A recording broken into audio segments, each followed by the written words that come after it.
This show is brought to you by Safety FM. What's up, peeps? Welcome back to Rebranding Safety. Back to our normally scheduled content today. We're having a great conversation with a great young lady. Let's jump into the intro and tell you some more about it. The problem in safety isn't deviation, it's complexity. Health and safety has gone mad. Health and safety is trying to unpick having gone mad in the past. There's no one solution and one problem. The problem is that we are looking for one solution. Does the structure of the team allow them to flourish? Feel safe enough to be uncomfortable. The environment defines our behaviours. People aren't the problem, they're the solution. Rebranding Safety, crushing the stereotype. Brought to you by Risk Blue. What's up, peeps? Welcome back to Rebranding Safety. Rebranding Safety is doing exactly what it says on the tin. We're here to change the perception of health and safety. We do that right here on YouTube and the podcast as well. So if you're new here, hit that subscribe button and the bell and the like and all those magical algorithm thingamajigs. So back to our normally scheduled content today. Today we're talking to I'd like to say friend of mine, as most people are that come on here. I just kind of befriend them whether they like it or not, but also a member of Project Mollitiam. Don't worry, this is not an episode just selling Project Mollitiam.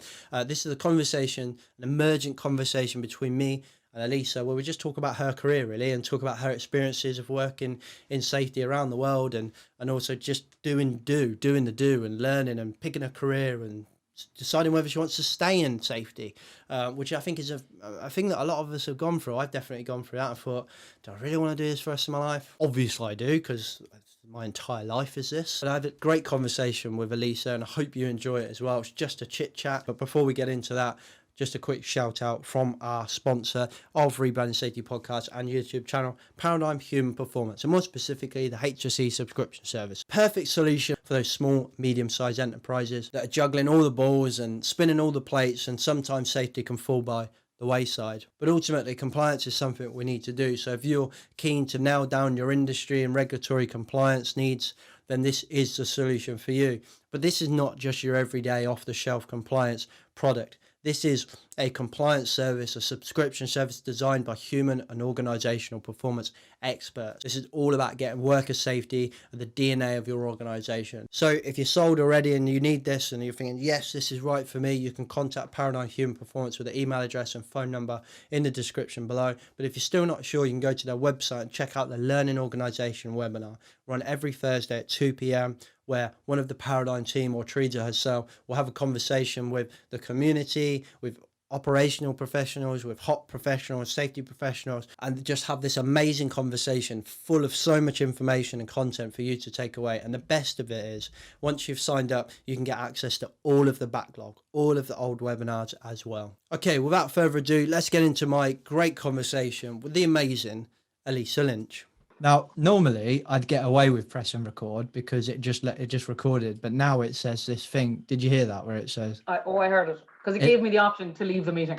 Yeah, it never did that before. So if I got someone who's a little bit nervous, like I can tell you're a little bit nervous, yeah, I would just press record and then talk to you for a little bit and then go, well, we've already been recording for 10 minutes. And then I've heard you do that a few times. I'm like, you asshole, I fucking that's yeah.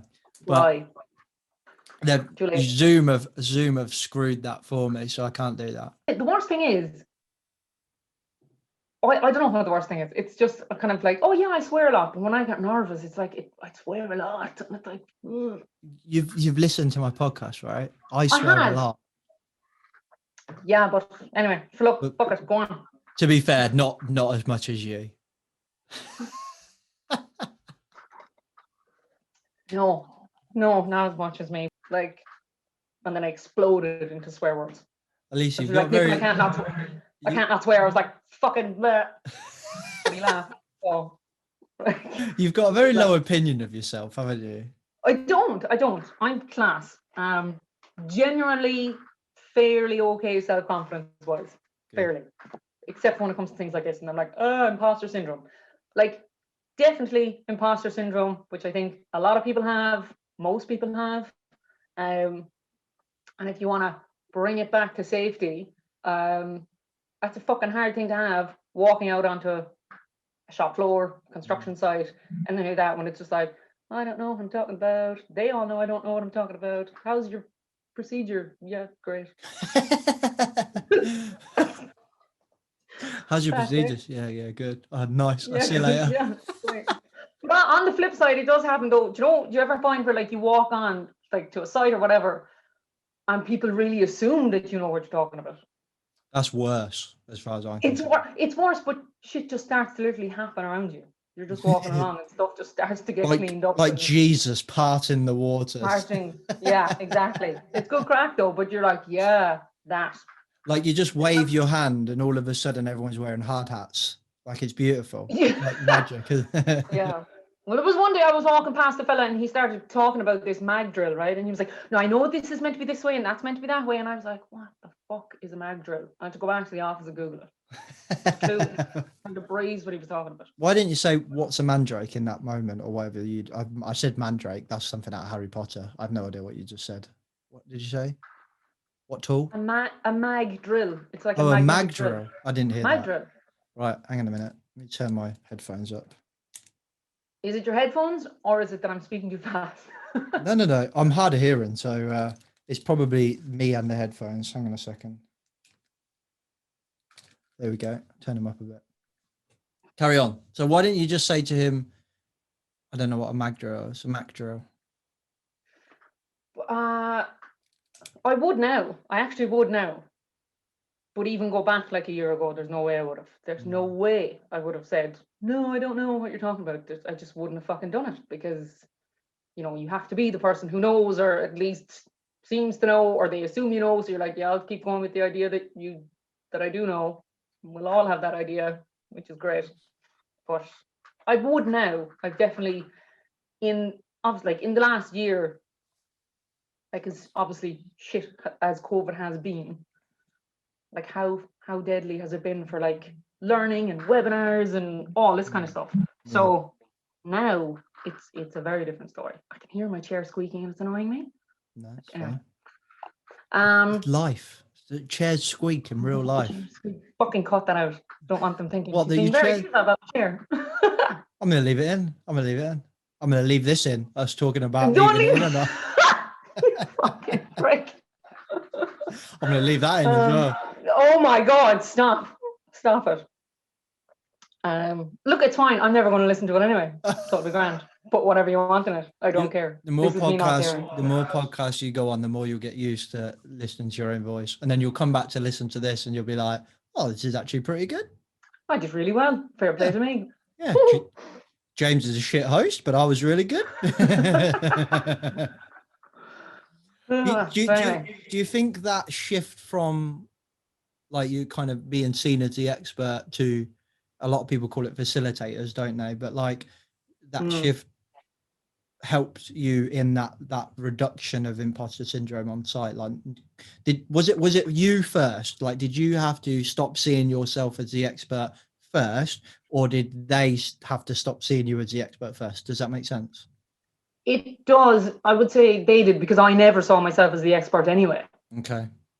Like, and like I remember even when I started out, like I remember my first day walking onto a formwork deck, like a 17th story in the middle of Sydney, and everybody knew it had gone around the site like wildfire that like, oh, there's you know, fucking a 25-year-old woman on the site as a safety advisor, and she's no experience. Like everybody knew anyway, so there was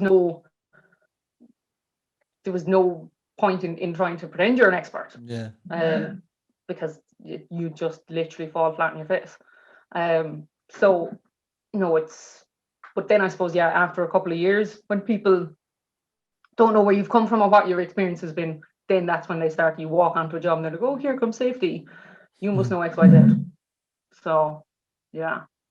Actually, I've just remembered, I think it was like the first week I was on site, and like that, we were up, like, I was building a high rise in Sydney, and I was literally being taught how to walk on steel, and how to look for the steel that isn't already tied, because you know it rolls and you're kind of like a little Bambi walking around the place. And the safety advisor with me, who was taking me on a tour around site, like hit the deck. He just face planked. Like, oh fuck, it was so, Joe, you like just hold your breath. And he just got straight back up and he went, way, and just carried on. And all the carpenters just kind of, all right, and said nothing. I was like, amazing. What, he Amazing. just tripped over, or? He literally tripped over and fully face planted on the field deck. And but jumped straight back up, kind of laughed it off himself. And because he laughed it off himself, there was no more joke to make. And he just carried on.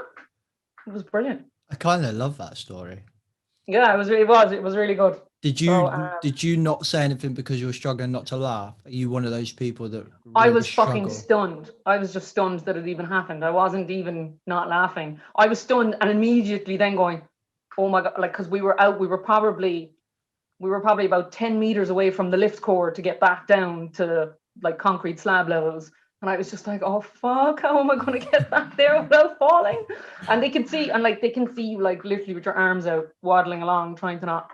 So I've got visions of you just walking on like steel RSJ kind of things with. No, they're not RSJ. It's like reinforced steel. Like, do you know the little narrow steel bars that go through concrete? Yeah, vaguely. Oh, you mean like the rod things? Yeah. So you you'll have see like in mesh. films. Well, yeah. That you know they throw at people and kill zombies with and stuff. Yeah, those ones. No. They've got like a rib going round them, like a spiral on the outside. Them. Yes, exactly those. So you've like layers and layers and layers of those, and they're all just tied together with tie wire. But if you're walking along and there's one that hasn't been tied off properly, it will roll, and you'll fucking slip. So. And like when they put those down, and then there's like a layer of mesh that goes over it, and you have to walk across it kind of like diagonally so that you can balance. After like a week or two, you're grand. And then you get a bit cocky, and then you have a bit of a wobble, and you're like, well, maybe not. But it's yeah. So now talking about this makes me miss high-rise construction. I'm like, oh, take me back. Yeah, I was gonna say that sounds cool AF. Like, what was it kind of like that sounds like a massive. Was that your first safety job? Yes, like I was way in over my head. Like I was in over my head in one sense that like, okay, I'm so like, because I had started, like I was over in Sydney. I had been there probably about five years at the time, maybe. And I had been working in traffic control in like civil infrastructure. So they were putting like underground cables, trenching along roadways and all that stuff, which we called construction, because we wore steel toe cap boots. Like, I work in construction. There's diggers and I'm wearing boots. And, you know, we didn't differentiate between civil works, and it was all the construction industry. Yeah. Until you get to actual construction. They're like, you don't know construction. And you're like, well, of course I do. And then you look up and you're like, holy shit, there's 17 stories of concrete. Yeah. Like, and but it was amazing. And like I had done the qualifications in Australia. Like Australia, obviously, you know, all the lads are over there doing all their safety science stuff, which is great, and they're the leaders and all the rest. But I will say the barriers to entry are pretty low for qualification wise getting in there. Okay. Like a diploma over there was a 5-day. You could either do it over 5 days face to face, or else an online course. Which, to be honest, you could have literally written the word diploma on the back of on a cornflakes box and been like, here's my qualification. Like, it cost, I think, on sale. These things were always on sale. There was loads of learning providers, and they were always on sale. $300, do your diploma, get your safety job. Oh, really? Yeah. And next thing, oh, you're qualified. And you're like, am I though? Doesn't feel like it. And because it's pretty poor. And so then you go on site and you learn whatever company's safety management system is already in place. That's what you're learning. That's what you're using anyway. And you're kind of, at the time, I just kind of thought, well, yeah, they've got it. Like, if this is a really big company, safety management system in place, I'll just follow that and I'll be all good. Which in theory, yeah. In theory, yeah. We've all been there. So were you in Australia and then started a career in safety, or did you start a career in safety and then choose to go to Australia? I started it over there. So I went to Australia in 2008. I wasn't long out. I was 20 when I went over. Like, I went for a year, not a career kind of a thing. Okay. Went backpacking, got to Sydney. It was amazing. There were so many pubs. It was like, this is unreal. And it was just basically like loads of Irish people on the piss. And I did what nearly everybody else did, got a job in traffic control and drank all my money. That was it. Okay. Like I lived there for 9 years. I was on Bondi Beach, I think about 5 times.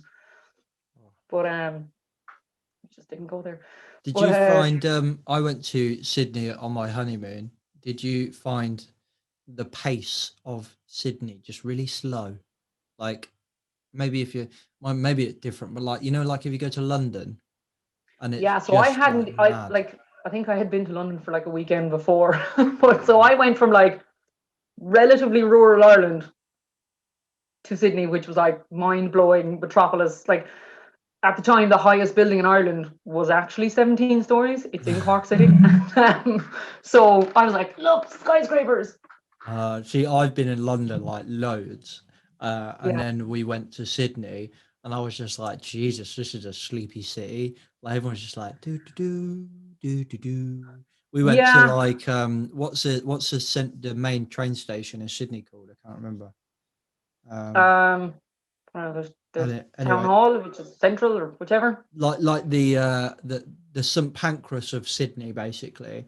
And we went there at like rush hour, and there was like just everyone just like chilling, just walking around. And I'm like, if we were in London right now, you wouldn't be able to move an inch without being run over. Yeah. Yeah. Well, no, for me, it felt busy Yeah. versus Ireland. So definitely, it still felt like a lot. But it was, yeah, it was unreal. It was really cool. But to start, yeah, I started safety over there. And actually, a lot of Irish women who go over there backpacking go do traffic control, and then actually I remember I was talking to somebody here about it, going, it's kind of the natural move. You go from traffic control, you move up the line, you become a team leader, and then a traffic control manager, and then a traffic designer, and then it was just a lateral move over to safety. Whereas here, they don't see that as a normal move, but over there it's very common. Because you would literally do anything to get out of traffic control, because managing backpackers like me, it's really difficult. So there was a lot of people who had done that, and there was a friend of mine at the time who had already done her online course, and so next thing you're got your new shiny high vis on and you're up on the farm up deck doing safety. It was bizarre. It's like definitely bizarre, but yeah, a fantastic experience. So was it quite? I'd imagine it quite bloody daunting, like being a 25-year-old Irish female in construction in Australia. Like that must have been like, what the fuck? Yeah, it was. But like, I mean, I suppose you can definitely, like, first thing is you can really play up the Irish thing, because everyone thinks you're great crack. So you can just kind of chat away to people. Like, Yeah. you just kind of blow into a room. You're like, well, let's have an induction. Sure, why the fuck not? Like, and you just on a show every morning of like, this is going to be the best fucking induction of your life. And everyone's just sitting there being like, I bloody love the Irish, mate. I bloody love they the do. Irish. Like, they do. And next thing, like, before you know it, you're walking on site walks and you've subbies over like, well, how's things? You're like, hey, and you're having the banter. Everyone's like, why are you so friendly with them? You're like, sure, why not? Yeah. And that's how you learn about all the different trades and all the rest, because you're going around having the crack with them and seeing what they're up to. And another one, I'm like, here, can you tell me how you do that so I can use it against you later? That was all the thing. Tell me how you do that so I can use it against you later. And they would, like. I think that's a massive part of it. I think that's a huge part of it. Like, that's pretty much exactly what I do. I started in manufacturing, and it was just like, it was such a typical lads environment. Like, it was all just blokes lifting, chucking bubble wrap off a machine and pushing big buttons and pulling levers. And I mean, don't get me right, I'm wrong. I'm not proud of what that factory was like. Like, if like one woman walked through and everyone just freaked out, like they've never seen a woman in their entire life. It wasn't good. Yeah. But that kind of like just, yeah, like you say, just having a laugh with them and coming across like maybe like a normal human being and not a safety professional. It's like a massive part of it. For me, it was anyway. Yeah. Yeah. I was lucky as well with there was two kind of senior safety officers that were training me in. and they had both come from the tools, and they were both in their 50s maybe, two lads, and they were great crack. And like they like they used to always, whenever like our manager would come down, then they'd be like, oh, here comes Mr. DuPont. And like it took me, I had a fucking clue even who DuPont were. I was like, what does that mean? But it like, so they had a great way with the lads. So I suppose I learned that from them from the outset. But you'd still have days where you're walking around like an absolute dickhead of, oh, the method statement doesn't say this. And it's like when I think back at it, it's like mortifying, absolutely mortifying to think. But so being learning to do safety, like you said, they're like the leaders in this new view of safety. Learning safety in Australia, you must have just been right into that new view stuff, surely. Australia are just amazing at all of this stuff. You would think that, but no, there's not that much fucking new view happening. Now, I've been gone from Australia since late 2017, so I can only speak, and I'm kind of conscious of who's listening to this now, but I'm like, this is my experience of it. Yeah. I remember, that first company I was with, and they were a big, like, ASX listed company. They weren't big, and they had brought in this guy called Rob Sands is his name, and he actually, this fella now has done work with Rob Long, all that gang, and they came to me one day like, oh, we're putting all the safety advisors on this. It's going to be like one full day a week for 6 weeks with this guy Rob Sands. And I was like, really? Like, fucking brilliant. Like, I was so excited, delighted. But I was like, do you understand what these guys do? Like, we're going to be talking about like semiotics and all this kind of stuff, and which was new to me as well. But what I really struggled with is I had been reading up of Rob Long stuff from the very start. Like, I had gone into this website looking for fucking safety slogans or something, and got like drawn in to all their kind of anti-safety stuff. So I was reading all of that while being trained up in how to be a safety officer. So there was, that, I don't know if it made it better or worse for me, but I definitely struggled with it, because I'd be going out on site, like driving for compliance, but knowing that wasn't really the right way to be doing things, and you just felt like a dickhead doing it. But next thing, your manager is with you doing a site walk, and there's somebody over there doing something wrong, and you just kind of freeze, and the manager looks like, what are you going to do about that? Like, oh Christ, so you have to walk over and kind of like, why are you doing that? All right, yeah, come down for re-induction in the morning, right? Okay, cheers, bye. But like brutal stuff. But lame, shame, retrain. Yeah, it was very much so lame, shame, retrain. And then at the same time, hey, we're going to send you through this training with this guy who actually, it was amazing. Like, he came in, they had just released this new safety campaign. It was, all the posters were everywhere. And there was one poster about wearing safety glasses. And it was something like, oh, you want to lose an eye, or, one of these. You've only got one pair, like that yes, kind of thing. Yeah. You've only got can't change this pair of eyes. Yeah, like these are not like shoes. I've seen them all. Like, they're terrible. They're so bad. But he was talking about like the power of language and semiotics and all this stuff. And he was like, and like our manager was in on the course as well. And your man just started not tearing things apart, but he's just gently questioning, like, so like, what does this message actually send? Like, if I came in here and I saw this and I kind of thought, do they actually think that I don't give a shit about my own eyes? Like, is that not weird to you? That's not what we meant. It's like, kind of is though. Like, that's really like, how it's it patronizing, sounds. Isn't it? Yeah, it's shocking bad. Like, it's not great. But we did the full course, and I remember on like the third or fourth day getting into an argument with this other safety advisor on the team about like, why do people work the way they work? I will never forget it. She's like, well, they do it that way because that's what's written in the method statement. And I was like, what fucking planet are you on? I was like, nobody reads those. And like this now, I was only like 3 months into the job. And kind of, when you're like 4 or 5 hours into the day, you get a bit comfortable, you forget who's in the room. And I'm like, nobody fucking reads those. Yes, they do. That's why they're working in that particular way. I was like, no. I was like, the method statement is written that way because that's mostly kind of what they do. It was a good guess by whoever wrote it in the office, but like, you know, and it just went to Jesus. We nearly had a war inside there about these method statements, and the course finished anyway. I never heard any more. These guys never came back to consult after that. I just went down the blame train, whatever it is. So blame, shame, retrain. So so when you were over, how long were you in Australia for? 9 years. 9 years. And did you work for a company that was going on that new view route or not? No. No, never. So you were kind of just fighting that battle yourself, really? I wouldn't even say I was fighting the battle myself. Like, I wasn't in any way trying to change things, because I honestly didn't think it was possible. Like, there was so much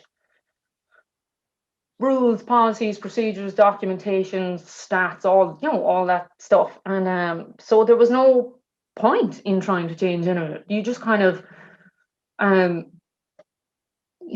deal with your own site and your own people around you, and that's all really you can do. But it like I remember I had gone to, a couple of years after I had gone, actually, Christ, I had taken a job as a safety manager, right? Like, second job. So first job, safety junior. First job instruction. Was it called Safety Junior? No, it was oh, right. No, it was a HSE coordinator. And I think like HSE coordinator, HSE officer, whatever. But so I was a HSE coordinator, then a HSE officer, and then my next job was with a new company as their safety manager. Right. Out of my depth completely, like, shouldn't have even, but I was like, I had this thing over there, like, I'll always say yes and I'll figure it out after. Yeah. Which stood to me. Like, I mean, one of the biggest traffic control jobs I had was, there was this civil works company, and they're like, hey, we want to create our own traffic management division. Can you help us? And I was like, yeah, I can do that. I can do that. I can do that. And so I did. And like literally replaced this whole subcontracted company with like 60 Irish backpackers doing traffic control. It was great crack. But yeah, I can do that. So I've gone off my train of thought now. Where was I going with that? You were talking about being a safety manager in your... Oh yeah, being a safety manager. So, and this thing came up, I don't know, it was in an email, but I got this thing of Art of Work workshop.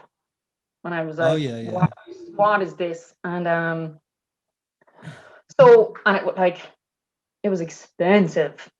And it was a 2-day thing, but you could go for 1 day and pay half. So I was like, I'll see if I can get approval to go for the 1 day. So to be fair, the company I was with, like, yeah, no bother, off you go, we'll pay for that. And I went, and it was actually like the workshop was run by Daniel Humberdahl and Kelvin Genn. Nice. And yeah, like, again, if I could go back now, I would know. But I was just in this room going, oh, who are these people? What are they on about? Like, this is all a bit far-fetched. These guys are fucking dreaming. Like, this, I was just like, this is never going to happen. This is never going to take hold. You know, I just really didn't see how it could be done. And even there was, because Lang O'Rourke were doing it at the time, and they had a guy from Lang O'Rourke in the room. Unfortunately, it wasn't John Green, but they had a guy there. You wouldn't have known even if it was. I wouldn't have even fucking known he was. So yeah, that's true. It wouldn't have mattered. But yeah, and he was like, yeah, we've done this and we've done that, but I just didn't. I don't know. It obviously planted a seed that a couple of years later I was like, oh, now I get it, kind of, a bit. But at the time, it didn't. It just went completely over my head, and I kind of walked out of there going, well, that was an expensive 1 day. I don't know how I'm going to go back and explain what I got out of it. So that was like day dot. That was patient zero, really, maybe. But you were already kind of maybe on that wavelength anyway. I think I was, which is actually why I think I struggled with the job from the outset. Like I was like, why am I doing this? Like, it's other than, I mean, Jesus Christ, the money is great in Australia. Like, it's really good. If there's one thing I miss, it's the sun and the money. But because even when I tried before leaving Australia, I quit safety completely, went off, did a barista course, and then applied for a couple of jobs, waitressing and things like that, because I was like, I cannot stay doing this absolute shit with LTIs and MTIs and fucking arguing with doctors over certificates. And like, because even over there, I haven't actually experienced that here, but over there, like, it's intense when you're working for a tier 1 or subcontracted into a tier 1 company in construction. The levels that they will go to avoid an LTI is shocking. Like, it's, I am not proud of some of the things I have done to get the desired result from a doctor's appointment. Put it that way. Yeah. Are you willing to elaborate or not? You can say no. No, like, I could elaborate. Like, I mean, you would literally be going into the doctor's office with guys, like, you know, so that would not happen here. It just wouldn't happen here. They're like, fuck off, like, I have my privacy. But yeah, so you'd be going in, sitting in the doctor's office, depending on what the injury is. So if it's like a lot of the kind of smaller injuries, you'd be like, all right, take him up to the medical center, get it sorted. You're like, right, okay. So up you go, and you literally go in and you sit with them. And unless the really kind of clued in guys, the unionized guys, would be like, you can wait outside. And you're like, right, no bother. But then you'd like your phone would be absolutely hopping. Your site manager, your own manager, regional manager, what's happening, what's the update, what's happening, what's the update. Like, it's intense. And then you then shift that onto, and especially if he's like a guy belonging to a subcontractor, it's literally harassment. Like, I remember there was this one guy, and I was calling him, and I was like, what's the story with your fella? Like, did you get the certificate? Did you get the certificate? And because over there, it's like, it's a certificate of capacity, which is actually fucking hilarious now when I think of the word capacity and all the shit that we're learning about. It's like, has he capacity or no capacity? And you just go, no capacity, and all hell breaks loose, because all of a sudden now it's a much bigger deal. It's an LTI. But like, ringing this guy, being like, what's the update? And he was like, Elisa, I am driving home. Like, it's Friday evening at 7:00, and I'm driving up the coast to my family. Leave me the fuck alone.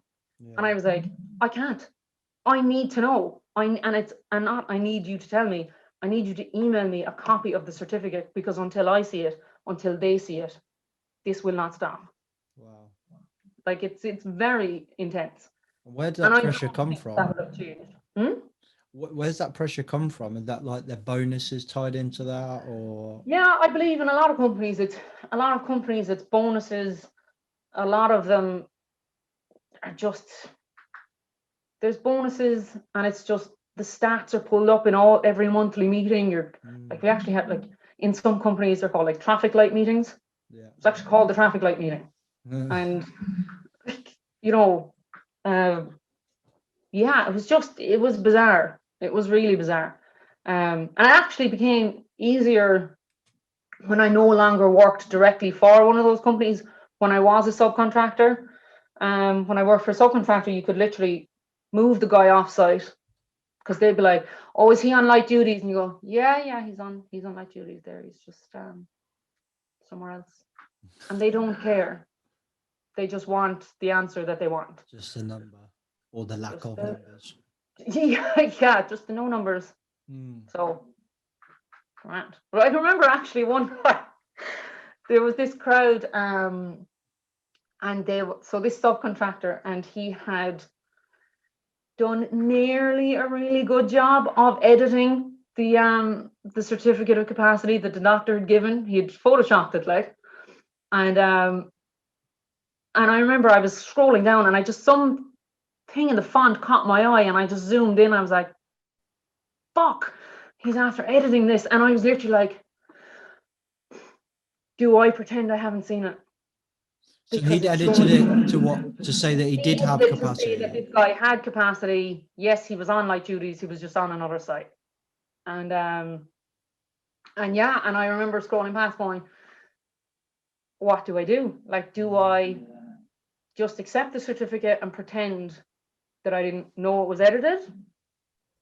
Do I flag it and then go back to him and be like, you've done this, I know you've done this, you need to go, like, at that point there was no going back to the doctor, there's no getting a new certificate. He's obviously gotten the certificate he's gotten. Although we have at times been sent back to a doctor, like, change it, we can do light duties, we can do this, we can do that, convincing a doctor to change it. But yeah, and so I called him up and I was like, oh, are you around? And he said, yeah. And I said, all right, come meet me, we'll have a chat. And I said to him, I was like, whoever in your office did nearly a good enough job. But I was like, I know what you've done. And he was like, what do you want to do? And at this point, it was only me and him that knew. So who had edited it? Hmm? Who had edited it? He had him in his office. So this subcontractor who were contracted into us.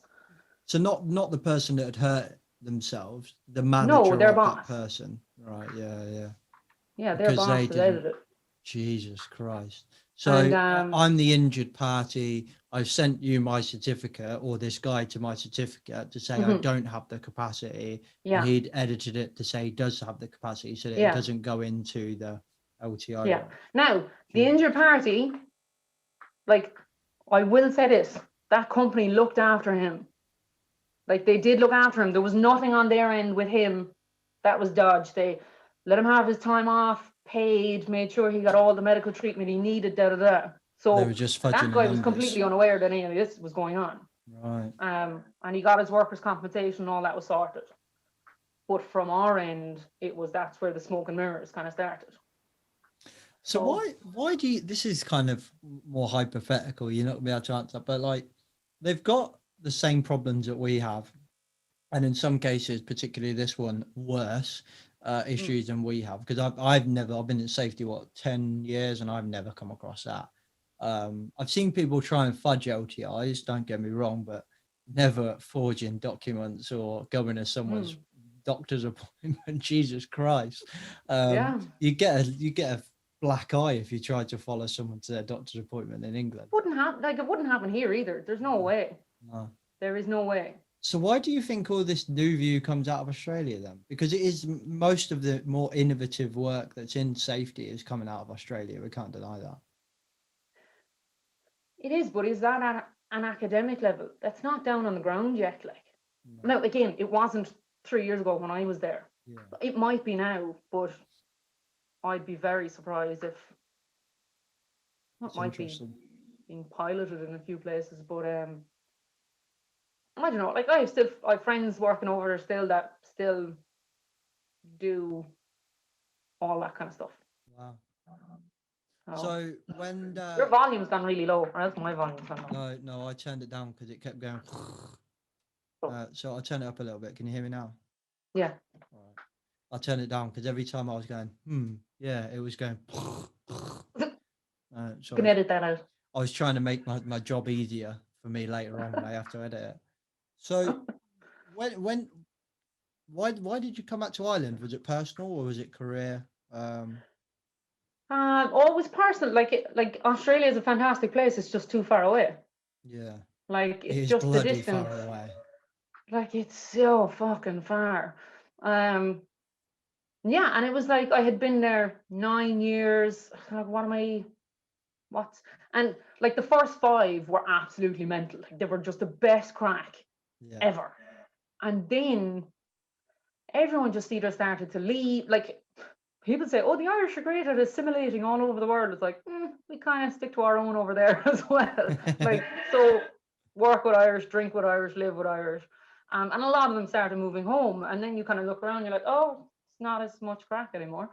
Or they start settling down, moving out to the suburbs, having kids, and it wasn't, the buzz had gone out of it. So yeah, just kind of got I had been homesick for probably about 3 years. My fellow was working fly in, fly out at the time, so he was loving it. He did not want to come. I was like, come on away home now. It's time. He was like, no, I'm making so much money. I was like, yeah, I know, but fuck it, we're going. So yeah, it was just homesickness. Okay. That's all it was. So when you came home, was that when you were at you said you retrained and ended up going in hospitality? Did you come home with the vision to work in hospitality? No, I had come home with a vision of, I'm going to go back to college. I was actually going to do social work. I was going to do that. And that kind of had been in my head for a very long time. So I was going to come home and do that. And but because I'd been away so long, I wasn't eligible for the kind of free fees that normal Irish residents would be eligible for, which I was fucking raging about. But anyway, have to be back living in the EU for however long. So yeah, I tried to get every other job under the sun that was not safety. Really? And I was home then probably about 3 months, and I was like, okay, I need to get working, and I'm not getting anything else. And the first safety job I applied for, I got. I was like, right, fine. Well, and you were like, for fuck's sake. For fuck's sake, yeah. And I had done like, yeah, I was kind of with a fit out crowd for a while, and then I was with a mechanical crowd in pharma. Oh my God, I hated pharma so much. Like, I will never ever go back. It was so bad. Really? Yeah, I hated it. Like, you want to talk about, like, they have a rule for literally everything, which I get for, like, you know, process safety or whatever, and it needs to be when it needs to be, but everything's so, from the outside looking in, everything seemed so perfect and clean and just not like construction. I was like, there's literally nothing to. I mean, and I remember I had walked on a sidewalk one day, and came back, and I had literally nothing written on my inspection, not one thing. I was like, right, grand, filed it away. A foreman came in, he goes, geez, the state of the place above there. Would you ever go up and tell them to do a bit of housekeeping? I was like where? I was like, will you actually walk with me to the exact place and tell me where the housekeeping issues are? And we walked up, and there was like a little scrap of plastic, one sideways barrier, like that was it. And I was like, is this, oh, so this is the right, that's the problem. It's like, get me the fuck out of here. like I just couldn't cope with it. I was like, this is bananas. So I was like, there was not enough bad shit. And I have a saying that says, and this is really heartless and really insensitive saying, but like, I just, if shit can't kill you, I don't want to work there. Like, oh, I totally get it. Yes, like actually, in Sydney when I was working on, like, they were building apartments, and like, so we've the carpet layers coming in. I was like, I'm done, I'm out. Like, I do not care. I don't care about laying carpet. I don't care about fitting kitchens. I'm not into it. Yeah. Oh, yeah. It's kind of like that. Have you watched the film Jarhead? No. It's like a really shit version of Jarhead, in that they train to be snipers and to, you know, assassinate people and whatever, and their entire lives, and they never got to take a shot. So it's about like the mental turmoil. Is Jake Gyllenhaal in that? Yes. Is it him? Yeah. He's the main Sounds character. familiar. It's kind of like a firefighter, not, you know, they don't want that big fire to happen, but they also kind of want that big fire to happen. It's kind of like that with safety professionals, I think. It is, but not with like a hero complex. Not like, oh, I'll come in and save the day when there's loads of shit wrong. It's like, because no, once the shit hits the fan, then you're like, oh my God, I really wish this didn't happen. Yeah. Everybody panic. But at the same time, you don't want it literally so. I just couldn't. No. Just could not. No. Cope with it. Like, everybody losing their shit because one person isn't wearing their hard hat. Emails flying, fucking non-conformance, and they're just not getting the response out of me because I was like, I'm sorry, I don't understand. Also, you want to do a full stand down with everyone about the hard hat. This is my notice. I'm leaving. could not cope with it. I couldn't cope. Oh. So were you working in safety at that time, fully like in the back of your head, the second I can get out of safety, I'm gone? Yeah, pretty much. And still looking at courses online of, okay, I'm going to go back to college, and even if my boss does listen to this, when I started in the company I'm with now, I was like, fucking safety, like, oh, and I found it really boring. Right. Like, I was just like, this is the dullest thing. And you know, when you meet someone and you're like, oh, what do you do? And you're like, oh god, safety. Yeah. And they're like, really? I'm like, yeah. Do you think I was talking to my wife about this last night, actually, like, I think it's a really lonely career. I think it can be, yeah. So many people don't get what we actually do. And I understand there's a lot of careers out there that people, you know, you see all the memes, like what my mum thinks I do, what my mates think I do, and all that. But like, I think with safety, like, it's like universally misunderstood and universally not really something that anybody wants. Like, you know, all of my mates are tradies, like all of them are builders, plumbers, engineers, whatever. They've all got a skilled trade, and none of them are, maybe you could, like, I think safety is more of a kind of maybe like business strategy, corporate, maybe like academic type of role. Whereas they're all kind of like engineering, construction types roles. So I go to the pub and they're all like, oh yeah, like bricks and wood and pipes and shit.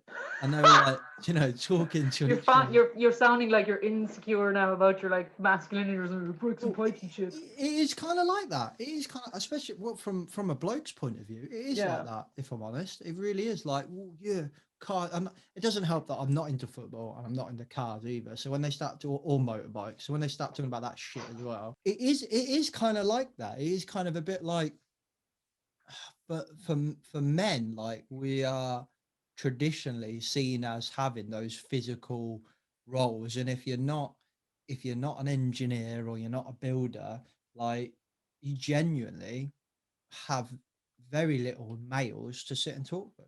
Like, you know, I go to the pint.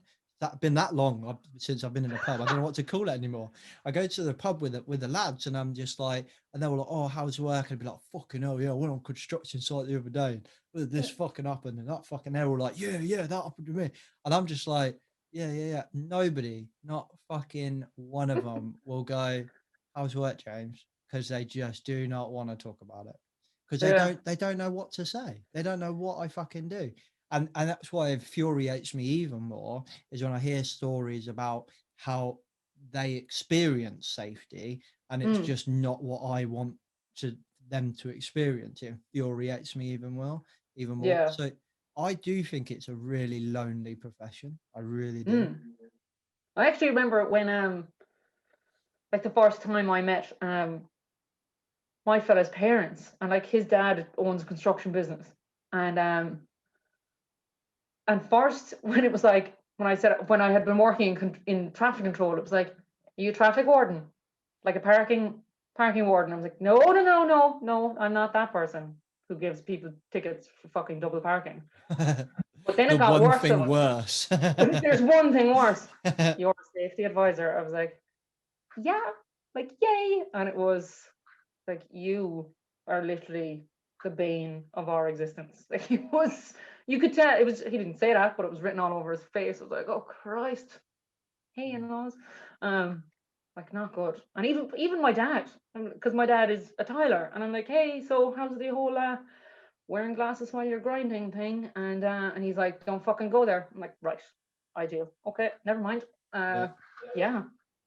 And do you get like the text message of a picture randomly off a friend or family that's like, whoop, look at that, health and safety, send it to James?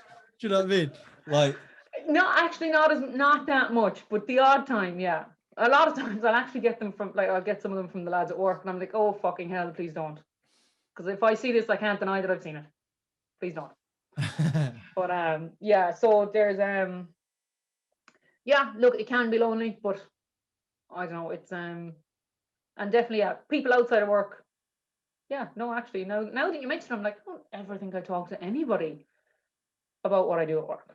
Yeah, exactly. Other like that, other than my partner, but other like that's it. I don't really, people don't ask because I like you say, they probably have a preconceived notion of what it is. But even like it's like even the people at work within the company that I currently work with definitely have a preconceived notion of what it is that I do. And like that's fine. But definitely before I would have said, oh yeah, work in safety. Whereas now, definitely over the last year that I've kind of, I don't know, found a bit of a grow for it. I'm like a fucking class job. I'm like, I get to like drive around to all these different places all the time, you know, and chat to different people every day and learn about different stuff and help solve problems. Even though half the time I'd say they're like, you're finding fucking problems. I'm like, I am, but hey, there's going to be a solution. Like, woo, fun. But yeah, it's like, it's pretty, to be fair, it's a pretty cool job when you, if you get a good job with if you get a good company. That's the other thing. Like you can really get landed in the shit where it's like zero crack, no fun, just where you have to, like the other thing is, and I think you touched on it, it's like, oh, people don't really know what we do, and even like business leaders often don't know what we do. What they don't want, they know what they don't want. Like they don't want a complete stick in the mud police officer type. So they know they don't want that. But at the same time, I'm not sure if they could articulate exactly what they do want. But I know they want someone who does get along with people and who can kind of get things done in a certain way or get around people or bring people along with them, that kind of thing. I suppose as we've touched on a lot of times, like the softer skills or whatever it is that you can't really, and it's almost like the X factor of a safety person. How do you hire for that? And you don't know, and I guess they don't know if they've got it until the person's in the role. What I'm saying is, it's me. Edit that. Edit that out. I'm here. I'm Elisa. Yeah. But I'm actually not open to work. I'm very happy where I work. Do you want me to just delay the publish of this podcast for whenever you're ready to look for a new job? Yeah. And then we'll put this out. Then we'll put it out, yeah. Yeah. My boss will be like, did you say something about a podcast? I'm like, no, it's not. No, we didn't do it in the end. But in like 3 years' time, P45, and if you want to pass this podcast on to anybody that's potentially hiring, please do. Actually, the one time that I'm able to, there's 2 times that I'm able to genuinely not swear, and that is funerals and job interviews. So it's like job interviews, I can manage to not swear, and it's like day 1, I'm like, fucking thanks for hiring me, yay. Well, let's talk about the swearing. Let's talk about the swearing. Elisa, let's talk about your swearing. Oh God! I sounded like you're swearing. I sounded like your mum or something when I said that, didn't I? Elisa, can we talk about your swearing, please? That's not how I meant to. Fuck off, Mom. No, we can't. Yeah, we fucking can. Yeah, I had to swear more. Like, let's talk about the swearing, because it is something that you as you know, Elisa, it gets my back up a little bit about the swearing thing, right? I can tend to lose my shit at people that get a bit uppity about swearing. And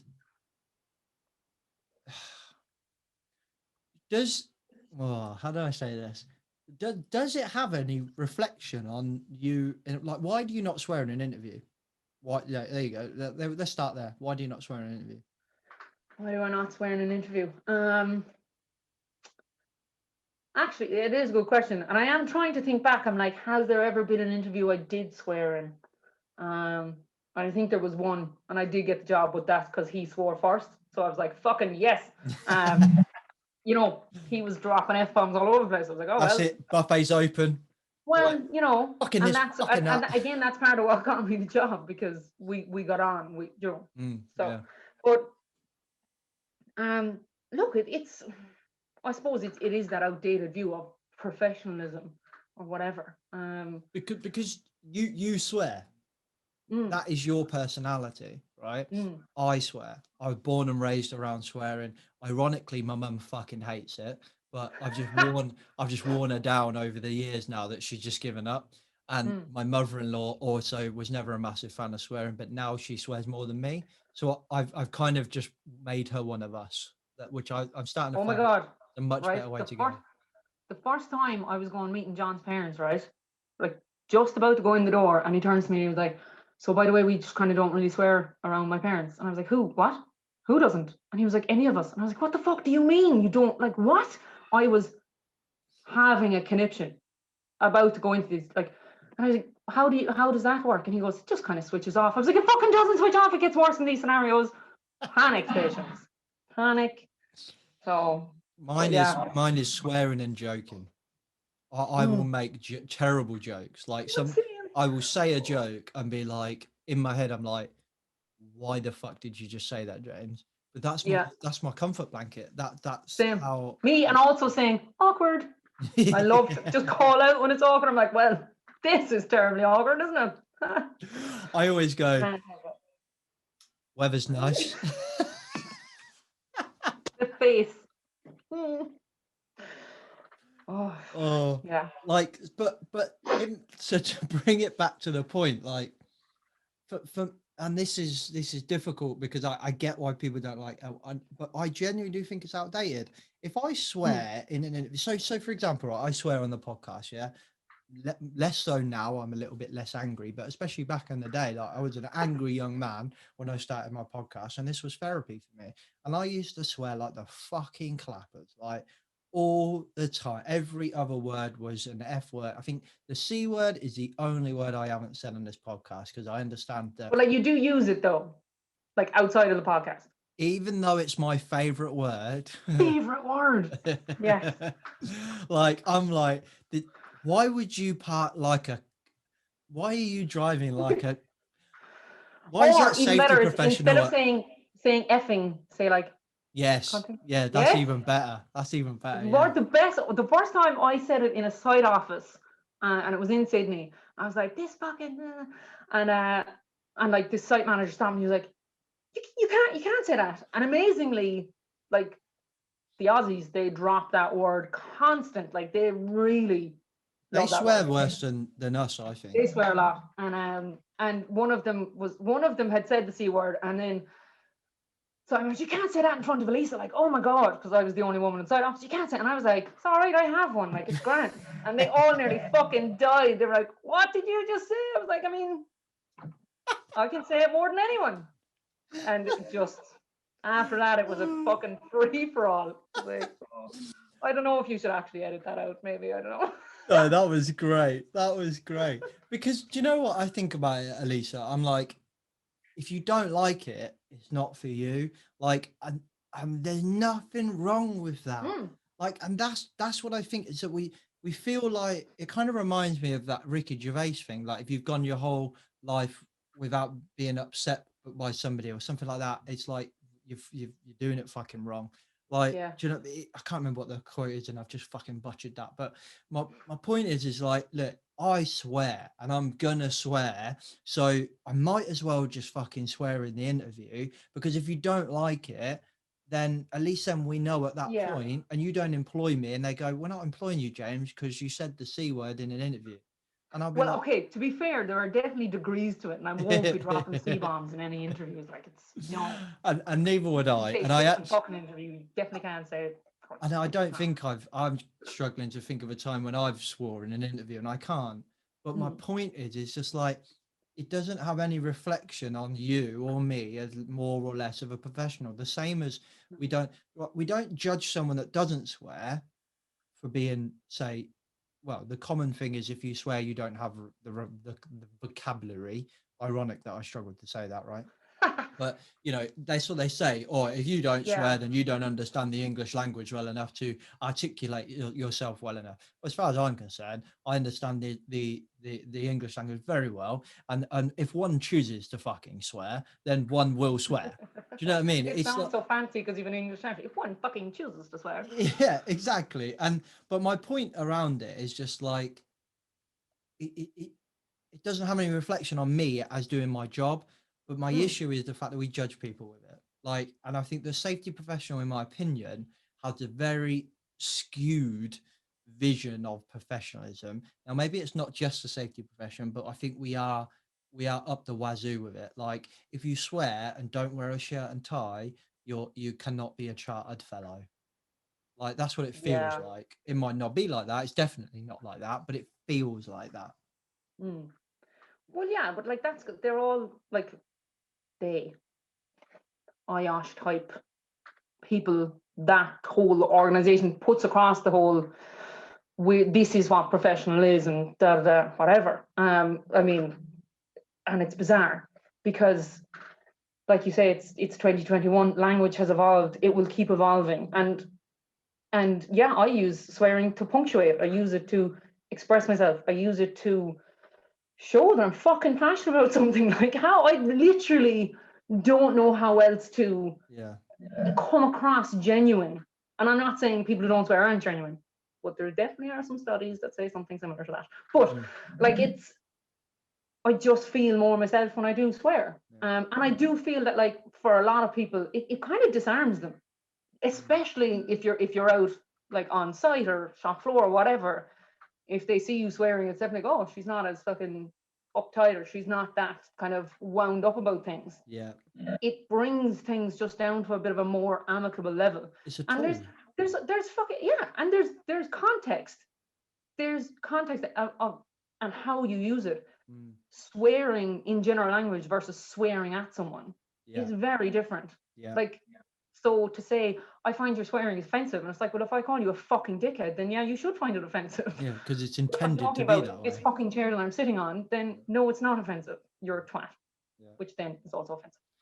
And we're getting onto a much bigger conversation here about what's offensive and what's not, isn't it? But like, two little stories. One story, but actually, firstly, to your point, it's a tool, and I think it does relax the room a lot. Like, if you're in a toolbox talk, I've been in training sessions with a load of lads that are like engineers, and you listen to them in the workshop, they're like, fucking this, fucking that, fucking this, and they come in the training room, and you just see them all, and they come in and they're so like awkward, straight. It's shocking. It's And, really and they're bad. all like, hello, James, how are you? You okay? Yeah.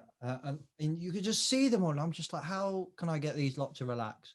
And I'm just like, it is fucking pissing it down out there, lads, isn't it? What a fucking day that is. And just really show them right up front, lads, we're just going to have a training session today, right?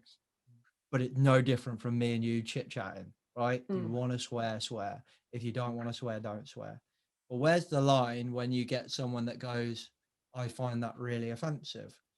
So the fact that I don't find it offensive, and I'm saying to you, if you don't find it offensive, you shouldn't impose on me. What if what I'm doing somebody else finds offensive? This is where it gets a bit grey for me. Like, so I've delivered a training session before, right? And used the phrase "my missus," which is a very local term for me. I was born and raised with my missus. That's how I refer to my wife, even now. And now there's some context to this as well, but I basically got a phone call afterwards where they're saying, James, you're been accused of being a chauvinistic arsehole, basically. And I was like, excuse me?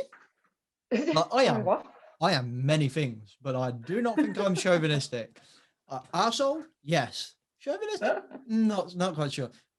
Based on what? Oh, because you were using chauvinistic terms like my missus. And then that was it. I got my fucking back up then. And I was just like, how fucking dare you assume what my relationship is like and how I treat my wife based on two fucking words. I'm more offended by the fact that you think that I'm offended that you're offended. Yeah, and that's where we got to. Like, I'm offended that you're offended by my word. Now, there's context to it. The example, the kind of case study we used in the training session was the building, the guy that coincidentally complained about me using this term. It was his building, so it was his kind of responsibility to manage that building. And we were like, this is wrong, this is wrong, that's wrong, this is wrong. So he was probably just trying to get his own back. But my point is that language is just so complex, isn't it? And and I don't know, I go back and forth on this swearing thing all the time, and I'm like, you know, what if I was in a meeting and someone said, I genuinely find that really offensive, can you stop swearing? I would probably cut my swearing down. Look, yeah, I mean, I probably would as well. It's not a hill I want to die on. Do you know what I mean? Like, it's not, yeah. And if somebody was really really offended by it, I'd be like, right, grand, no bother. I'll try. I can't promise anything, but I'll try. So yeah, but to your point, actually, about like going into a training room full of lads and you're just like, you're trying to fucking smooth it out or whatever, bring the tension down, and using it as a tool. And I'm actually just trying to picture, have I ever been in a work scenario that hasn't been completely male dominated?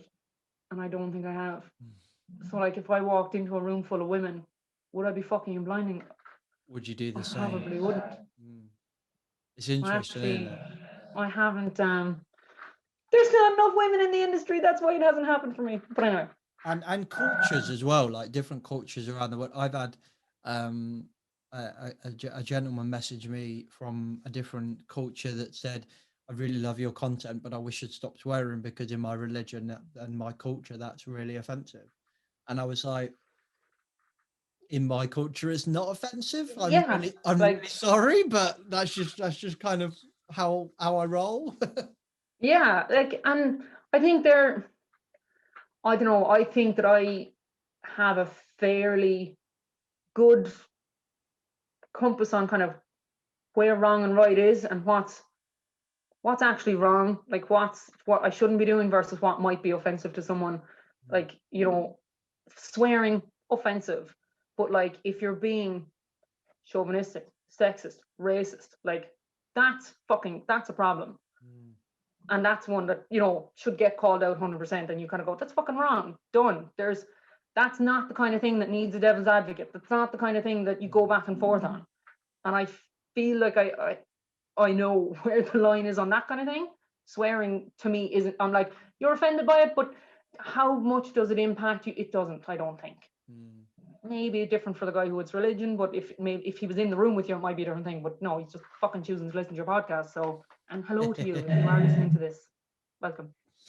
I sincerely advise you to listen to another podcast. Oh God, don't listen to this episode. It's too late. We should have said that at the top of the episode. Clip this out and put it at the start. We should have just had a little swear jar, shouldn't we? Like, and see how much money we. You know, I must be told definitely once a month. Do you get swear jar? Would you fuck off? It's not funny anymore. It's like, it really annoys me, the swear jar thing. Like, go away. You'll have loads of money. I'm like, oh, will I? It's my own money, so I already have it. Go away. I need to save it. Thank you. I'm already saving it. Fuck off. Yeah.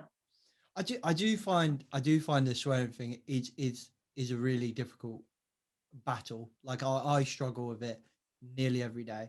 And do you? Yeah, nearly every day. Whether it's friends, family, not friends because they're just as bad as me, but whether it's family or a career, or you know, if I could count on about two hands how many times I've been called unprofessional, and most of it is based around swearing. That's never happened. Like, that's actually never happened to me. Think of the different industries though. To your point, you've worked in construction, I've worked in manufacturing, and then the NHS, housing, and now I'm back. Like, I've definitely been called out in it, but it's more been commented on than nobody has ever said that's really unprofessional, because I would absolutely fucking lose my shit if somebody said that to me. I'd be like, I'll fucking show you unprofessional. Call the guards. That is kind of what happened all 7 times, but you know, it is something I've struggled with my entire career, because it just comes out. I'm like, and it comes out more with passion. To your earlier point, like if I'm in there and someone's like, right, we've got this problem, and I'm like, what the fuck? Who the fuck has been doing this? Do you know how have you not fucking dealt this? Why the fuck has no one spotted it? Like that. That doesn't sound very empathetic, James. No. What's the context? All right, fuck off. But you know what I mean? That's when it will come out. That like, Yeah. if I'm in a meeting where someone's like, "Oh yeah, I know they passed away, but we're compliant," and when like I'm gonna fucking swear in that Oh, then you conversation. go. You know what Yeah. I mean? And that if the second that passion comes in, I'm off. And Mm. it's not like losing control is not the right way to describe it, because that's not what it's like. It's not like a rabid animal and I have to keep it on a leash. It's just like, that's just what you do. Now, sometimes I'm in an environment and I think, you know what, I'm gonna get my message across better here if I don't swear, Yeah. and then Yeah. I can rein it in. But it is something I've struggled with my entire career. You're not going to stop doing it though.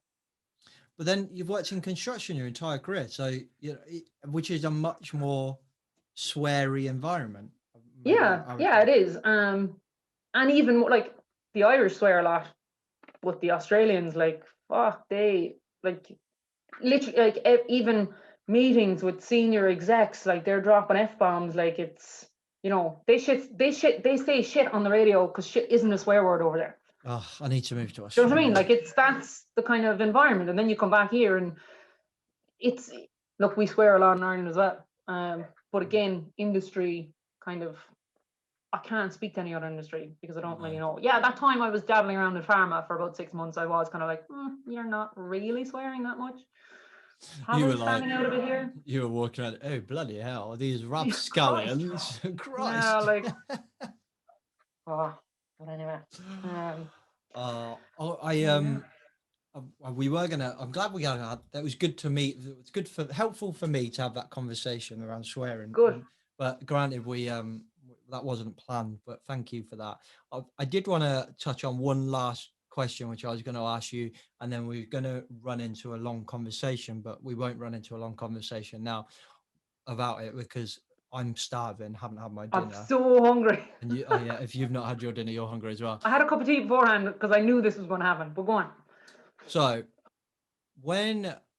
you wanted to work in care, you trained to work in hospitality, you had worked your fucking ass off to not work in safety. The first time you messaged me on LinkedIn, you were like, I fucking had enough of this shitty career. Like, really considering. Well, I didn't see it even as a career. I never saw it as a career either. Yeah. So why do you stay now? What changed? Like, honestly, it's like ever since the start of, was it even the start of COVID? It was probably just before COVID that I had started like that, listening to podcasts and kind of just I can't remember what it was.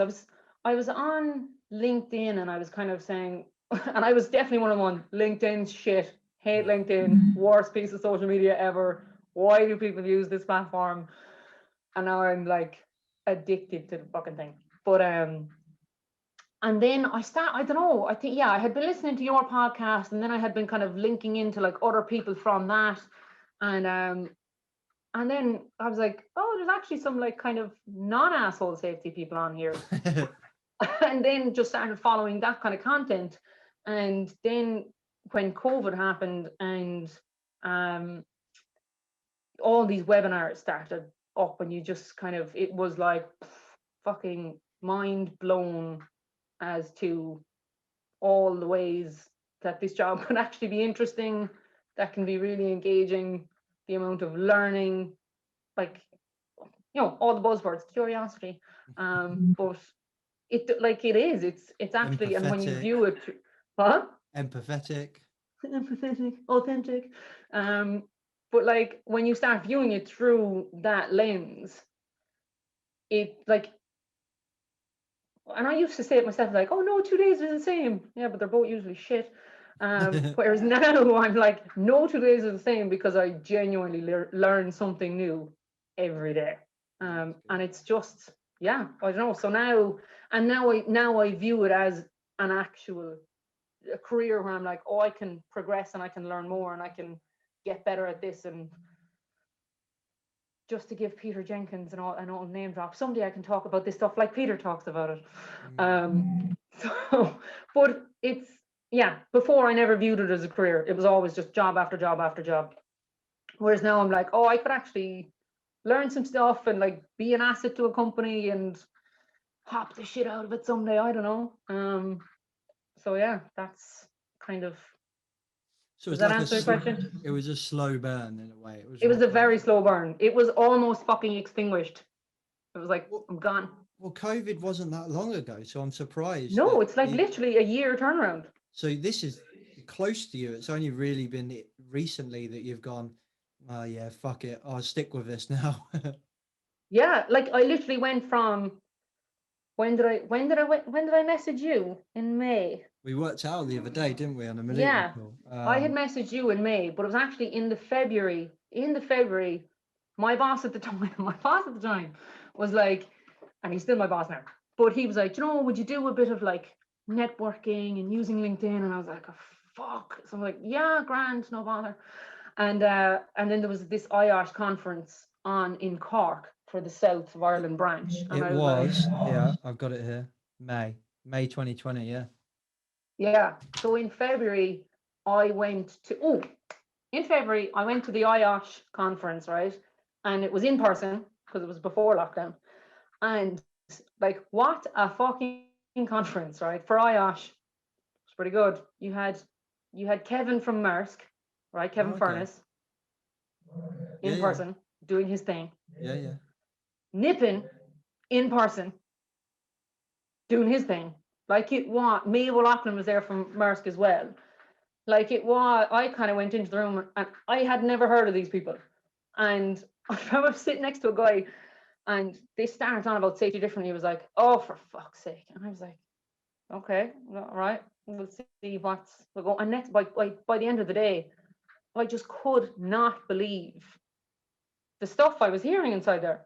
I was like, from considering 3 years beforehand, I had been at this art of work thing in Sydney and been like, this is never going to take off, to being in a conference in Ireland, and they were talking about it.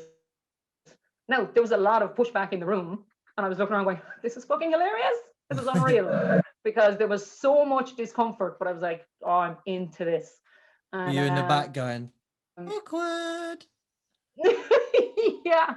And I was actually sitting next to Marion, who ended up being my lecturer in college now. Cool. But and I had kind of got chatting to her, and I was like, I don't know, I'm thinking about maybe going back to college, and like I was going to do social work, and there was actually a woman there who had just graduated from the higher diploma in safety, and she was like, I've actually just moved from social work over to safety.